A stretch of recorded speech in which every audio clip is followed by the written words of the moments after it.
Hey everyone. In Deltarune, Rouxls card is a very funny and entertaining character.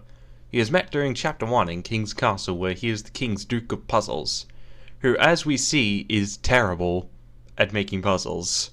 Well, he can make puzzles, just not difficult or entertaining or good ones at all. We learn from him that the only reason he got the job is because every other puzzle maker was fired by King. His main goal was to serve the most evil ruler. Rouxls is overall a pretty minor side character in Chapter 1, given how late into the Card Kingdom Dark World he actually appears. Yet despite this, Rouxls appears again in Chapter 2 and is present throughout a decent portion of the chapter.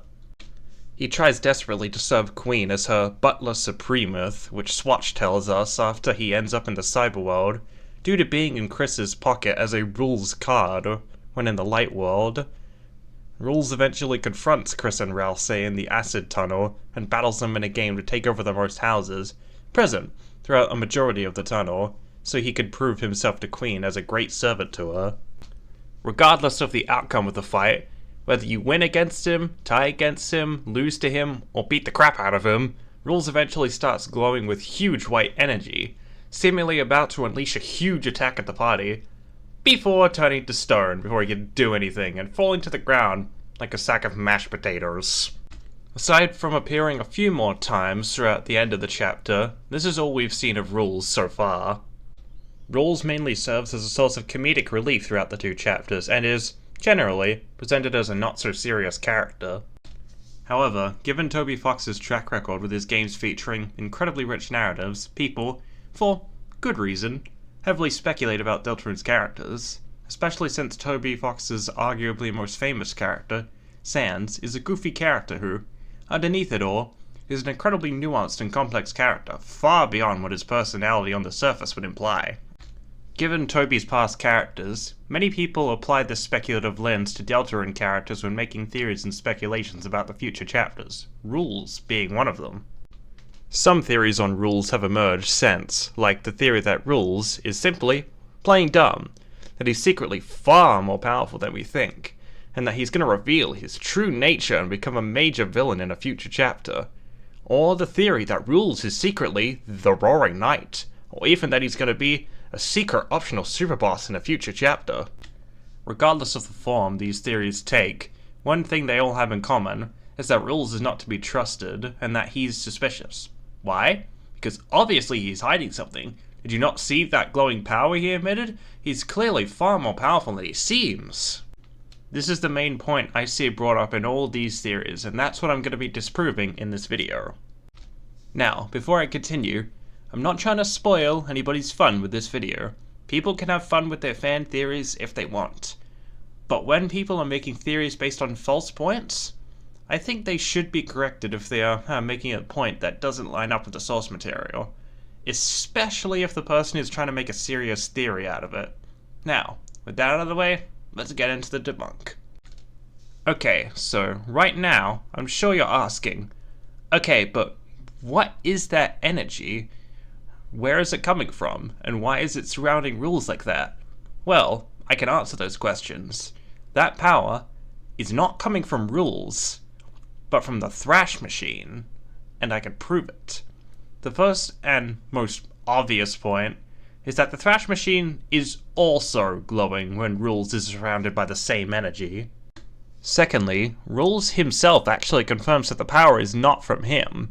Now you may be confused because, as it turns out, his dialogue after the fight changes depending on if you win, lose, or tie with him, and depending on what Thrash Machine you made, whether it's a duck or not. If your Thrash Machine is not a duck and you either win or tie with him, he will say the line, "Not. You have only seen but 1 percentile of my weapons abilities." And then afterwards he says, "Gwahaha, behold, worms, the real power of Rouxls card." Now, I should address one part of Rouxls' statement. Why does he say the power of Rouxls card when he just clarified that it's the machine's power and not his? Well, he's not exactly subtle about how he fights others. In Chapter 1, he was very open about the fact that he was using K-Round's abilities to fight the Fun Gang instead of just fighting them himself. That's generally his style throughout both chapters. using other beings to fight for him, as that's his only source of power, because, well, he doesn't really have a source of power, does he? If Rouxls appears in future chapters and has future boss fights, I am almost 100% guaranteeing that that's how he's going to continue fighting others in the future. So that's the debunk of this scene.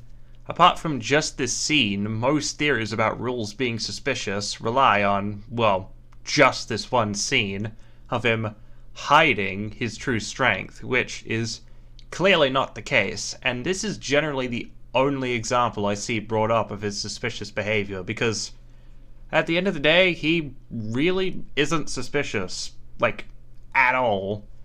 Most people also use the fact that his vandalization of the puzzle instructions in Chapter 1 have the initials RK written on them, which could stand for both Rouxls Card and Roaring Knight, which is very likely just a coincidence. You need way more proof than that to convince people that a side character like Rouxls is a character as important to the plot as the Roaring Knight.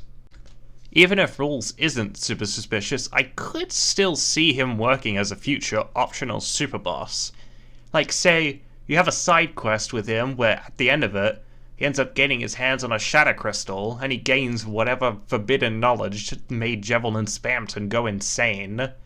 And you watch him go insane in front of your very eyes as he becomes ultra powerful and attacks the party due to his insanity, which, not gonna lie, would be pretty cool, and off script here, would fit into his normal fighting style of using other sources of power to fight for him instead of just fighting himself. And that's it for the video. I hope you enjoyed it. Leave a like if you want, subscribe if you want.